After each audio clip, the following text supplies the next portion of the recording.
Hola, buenos días, bienvenidos a los desayunos de Canal 13 Digital. Muy buenos días, Gran Canaria. Hoy vamos a hablar de plantas acuáticas y para ello se encuentra nuestro compañero Fran Cabrera, diseñador floral. Muy buenos días, Fran. Muy buenos días, Marian, ¿qué tal? Hoy con un poquito más tarde porque la campaña electoral estamos hoy un poco ajustados de programación y de tiempo.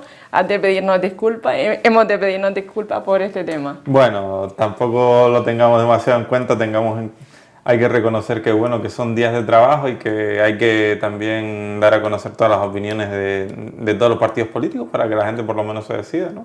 Hoy vamos a hablar de las plantas acuáticas. ¿Realmente hay un gran desconocimiento sobre esta materia, Fran? Exactamente como dices, sí que hay un gran desconocimiento en cuanto a las plantas acuáticas. Mucha gente se acerca sobre todo siempre a pues acuarios porque van por el tema de animalitos y tal, y entonces pues a través de ahí compran las típicas normales plantas acuáticas que te encuentras para el cuidado de los acuarios, pero luego sí que es cierto que hay una gran variedad de plantas acuáticas que pues para jardines donde tengamos obviamente pues una fuente, una charquita. Entonces, claro, hay que tener en cuenta varios aspectos. Más que hablar de qué tipo de plantas son las plantas acuáticas, pues yo creo que es más conveniente hablar un poco de los cuidados, pues de cómo debemos cuidarlas, qué tipo de plantas podemos tener o no podemos tener como acuáticas, porque tengamos en cuenta, por ejemplo, estamos acostumbrados a ver las calas, las típicas calas de aquí, que son, pues las vemos cultivadas en tierra y sin embargo es una planta que dentro del medio acuático se da bastante bien.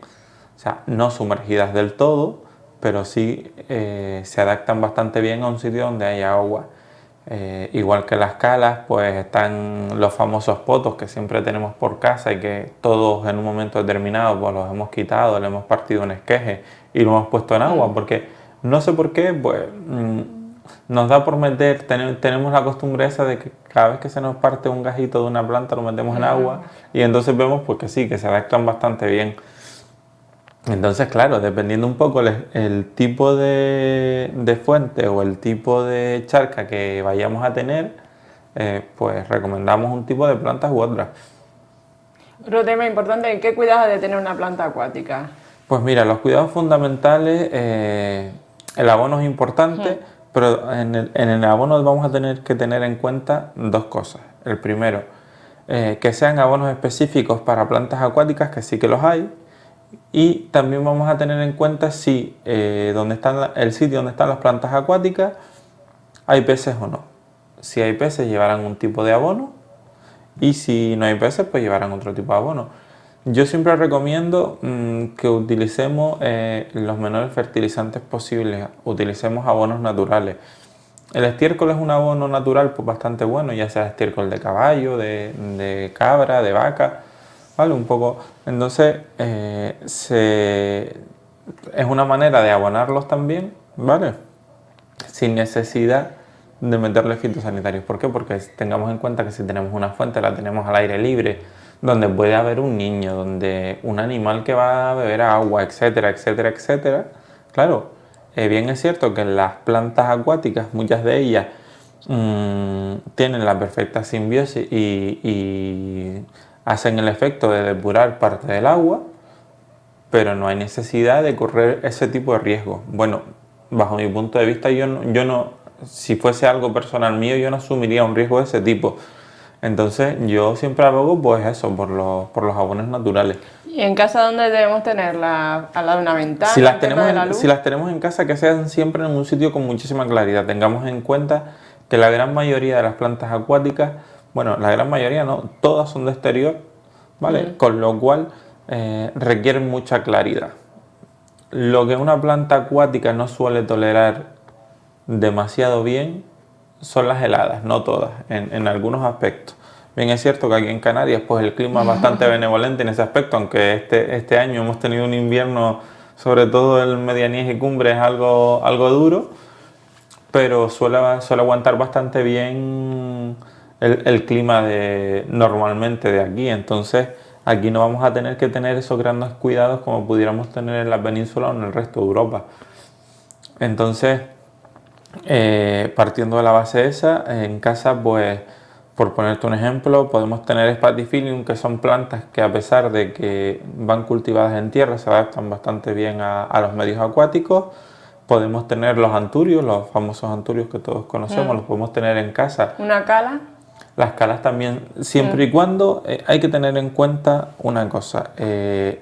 Lo que es la base de la raíz hacia abajo tiene que estar pues como a unos 5 centímetros fuera del agua. ¿Para qué? Para que no pudra. Porque desde el momento que se pudra, claro, empieza la botrytis y ya no hay solución. Entonces, para evitar eso, lo que nunca tiene que estar es la base de la planta en contacto con el agua, simplemente las raíces. ¿Y tipos de planta acuática serían nenúfar, un eloto? Tenemos el nenúfar, tenemos, así un poco porque la gente conozca, ¿Flor de loto? La flor de loto. Hay unas plantas que se llaman lirios de agua que no son originarios de aquí, sino de Centroamérica, ¿vale? Que han venido exportados y demás. Y he visto algunos en algunas de las charcas de la isla, que bueno, sí que luego tienen una floración bastante bonita. Y hay dos tipos de plantas, las plantas acuáticas que se sostienen en la base, como pueden ser los nenúfares, como pueden ser los lirios de agua, porque lo que tienen unas pequeñas válvulas de aire, ¿vale? Unas pequeñas, digamos, globos de aire que lo que hacen es mantener la planta flotando. Y luego otro tipo de plantas acuáticas como pueden ser pues las aneas, que sí que van cultivadas, los papiros, el famoso papiro que nos encontramos, que todo el mundo conocemos de Egipto. Bueno, pues son plantas que van cultivadas en el fondo de la charca. Hay dos opciones, o bien lo puedes cultivar directamente en el suelo de la charca, con un sustrato obviamente pues de turba y arena, y luego siempre se le recomienda poner una capa de piedra. ¿Para qué? Para que no desaparezca la tierra. Aunque yo siempre recomiendo una cosa, y es cultivarlas en macetas. ¿Por qué? Porque, por ejemplo, la anea es una planta de fácil reproducción, y para que todo el mundo entienda, sobre todo el que no esté demasiado habituado, se reproduce como los famosos carrizos o las cañas que tenemos aquí. Entonces, al mantenerlo cultivado en una maceta, evitamos que se extienda y que invada toda la charca. Con lo cual, si en algún momento determinado queremos cambiar de ubicación, las plantas lo podemos hacer sin ningún tipo de problema. Y también una planta también acuática y alimenticia, en este caso el arroz. Sí, El arroz. Que además aquí no se suele cultivar demasiado, la verdad. De hecho, yo diría que casi no se cultiva, salvo que alguno en su casa decida probar a ver qué tal. Y claro, yo la verdad que cuando ves el proceso que lleva el arroz como planta acuática y el agua que requiere, sigo pensando que compramos el arroz demasiado barato. Más que luego los televidentes pues se nos tiran un poco a la cabeza diciendo, ¿cómo dices eso? Que a lo mejor lo suben de precio, pero vamos, ves el trabajo que conlleva y ves todo el proceso, y la verdad que son en sí el mundo floral, el mundo de la naturaleza es bastante amplio, y cada vez que empiezas a ver cosas pues como que te enganchas más, porque a veces la naturaleza nos da todo y no sabemos aprovecharlo. Otro tema importante, bueno, que el sábado pasado tuviste un evento que nos ha traído unas imágenes muy bonitas de unas comuniones en un recinto militar, que bueno, que aquello parece un jardín, sí, bueno, al aire libre, ¿no? Dentro de un recinto. Realmente no deja de ser una esto castrense, como cualquier otro tipo de... Ahí estamos viendo las imágenes. Era un salón de actos y bueno, pues me habían pedido que lo intentara transformar en una capilla.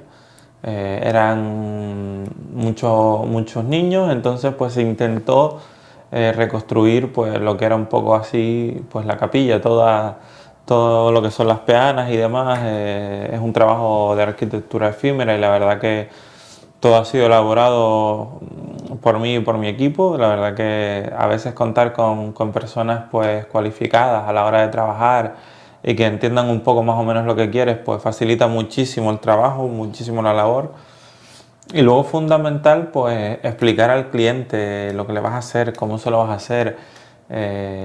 Yo siempre digo aquí un poco, pues lo más que me costó es, había una cenefa de manzanas y demás, y la gente era un poco reacia porque, vamos, que lo que no se ve no se vende. Entonces explicarle un poco cómo iba a quedar, ver los detalles, etcétera, etcétera, pues te acercas, le muestras unos bocetos. Lo principal de... Ahí vemos la cenefa de manzanas, que claro, luego ves el resultado y Wow. da un toque de... Yo siempre digo que De frescura, ¿no? Sí, exacto, como de algo más natural, más... Esa combinación de verde, blanco, con todo el mobiliario, súper, muy bonito. El verde, por ejemplo, en el mundo floral no lo contamos como un color en sí, ¿vale? Sino digamos que es un color neutro, como pudiera ser en el mundo normal, por llamarlo así de alguna manera, el blanco, como colores neutros. Entonces lo que intentamos es combinar las combinaciones. Yo siempre digo que a mí me encantan combinar muchísima cantidad de verdes de diferentes tipos, porque aunque pueda tener la misma tonalidad, al ser variedades diferentes, te hacen verlo de una manera o de otra. Y eso enriquece muchísimo cualquier tipo de arreglo que hagas. Explicarle a la gente que, porque muchas de las veces te los encuentras con que dicen, no, pero yo quiero flor, flor, flor y no quiero que se vea nada de verde. Bueno, vale, sí, te lo puedo hacer, pero todo conlleva un proceso. ¿Y las flores quién las elige, los padres o En su momento, lo primero que hice cuando se me planteó este reto fue acercarme esa es la entrada. Intentamos, era bastante fría, la verdad. Intentamos sí, introducir el verde. Exactamente, ¿no? Y darle un poco más de calidez. El césped era un césped artificial bastante bueno, que imitaba bastante bien al natural. Y bueno, pues con las herberas lo que intentamos fue recrear como un pequeño jardín. Como te comentaba antes, cuando me propusieron el reto, pues lo que intentamos fue, nos acercamos al salón, hicimos las medidas correspondientes, etcétera, y lo que hicimos fue crear un plano, y a partir de ese plano empezar a crear bocetos de cómo podría quedar, dónde iba cada tipo de cosa. Entonces, claro, acercarte y poner de acuerdo a 26 padres es bastante complicado. Bastante complicado. La elección de la flor fue mía. Yo presenté 3 presupuestos con tipos de variedades de flores diferentes. Al final eligieron este. Y claro, yo creo que lo fundamental a la hora de vender cualquier tipo de producto, pues es la pasión con la que se lo pone. Para mí es fácil porque ¿te gusta? Amo la profesión, o sea, me encanta. Y cuando me ponen retos así, pues la verdad que los disfrutas porque son cosas nuevas, son cosas diferentes. Ves el proceso de cómo empiezas siendo de un salón simplemente completamente vacío, cómo se va transformando, y luego ves la transformación final y la recompensa es grata, sobre todo cuando es el propio cliente quien se acerca, te felicita por el trabajo, porque le ha encantado, porque las expectativas no eran ni siquiera, llegaban un poco a asomarse a lo que él podía pensar, sino que lo ha superado con creces. Eso para mí personalmente es una satisfacción bastante grande. Ya para finalizar, Fran, aquellas personas que se quieran poner en contacto contigo para cualquier encargo. Sí, bueno, siempre repetimos las mismas vías. Para seguirnos en el programa, pues a través del Facebook de Canal 13 Digital, en los programas en YouTube. Y si quieren tener pues cualquier duda, cualquier consulta, tienen mi Facebook personal, que es Fran Cabrera, diseñadorfloral.com, y bien también pueden visitarnos en la web www.francabreradiseñadorfloral.com. Ahí esas son las 3 vías de contacto donde pueden... Y bueno, siempre nos pueden poner algún reto, que yo siempre se los digo. Coméntenos qué tipo de programa les gustaría para la próxima semana. Muy bien, pues nos vemos la próxima semana, Muchas compañero. Gracias, que tengan un feliz fin de semana. Igualmente. Gracias, espero que la entrevista con el compañero Fran Cabrera, diseñador floral, haya sido su agrado. Hoy hemos hablado de las plantas acuáticas y también esta entrevista es colgada en el Facebook de Canal 13 Digital. Muy buenos días, Gran Canaria.